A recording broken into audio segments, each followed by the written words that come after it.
అయితే వాళ్ళ మాటలు విన్న ఆ వ్యక్తికి ఏదో కొడుతూనే ఉంది.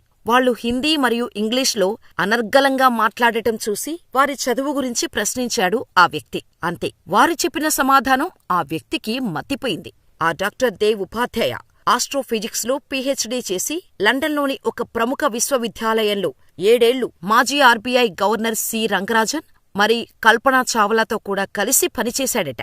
అతని భార్య లండన్లోని ఒక విశ్వవిద్యాలయం నుండి హ్యూమన్ సైకాలజీలో పీహెచ్డీ చేసిందని చెప్పేసరికి ఆ వ్యక్తికి మూర్ఛ వచ్చినంత పనైంది. వాళ్ళ ముఖాల్లో మాత్రం అంత చదువుకున్నామనే భావన కాని, అంత గొప్పవారమనే ఛాయలు గాని కనిపించటం లేదు. ఆ వ్యక్తికి వాళ్ళు చెప్పిన మరొక విషయమేంటంటే, వాళ్లకు వచ్చే పెన్షన్ మొత్తం అంధులకు సహాయం చేసే ఒక ట్రస్టుకు విరాళంగా ఇస్తున్నారట.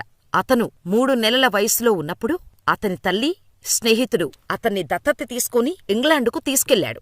దీని తర్వాత లూటన్లో పాఠశాల విద్య తర్వాత అతను ఆక్స్ఫర్డ్ విశ్వవిద్యాలయం నుండి తన కళాశాల విద్యను పూర్తి చేశాడు. చిన్నప్పటినుంచి ఖగోళ శాస్త్రంపై ఉన్న ఆసక్తి కారణంగా ఖగోళ శాస్త్రంలో పీహెచ్డీ చేశారు. ఈ సమయంలో అతను సైకాలజీలో పీహెచ్డీ చేస్తున్న సరోజ్ ఉపాధ్యాయను కలుసుకున్నాడు. ఆమెను వివాహం చేసుకున్నాడు. మనకు 4 ఇంగ్లీష్ ముక్కలు రాగానే పురాణాలను, దేశాన్ని, ఆచారాలను, సంప్రదాయాలను, పెద్దలను, సంస్కృతిని విమర్శించే స్థాయికి వచ్చామని విర్రవీగుతుంటారు కొంతమంది. అలాంటి వాళ్లకు బుద్ధి చెప్పే సంఘటనే ఇది.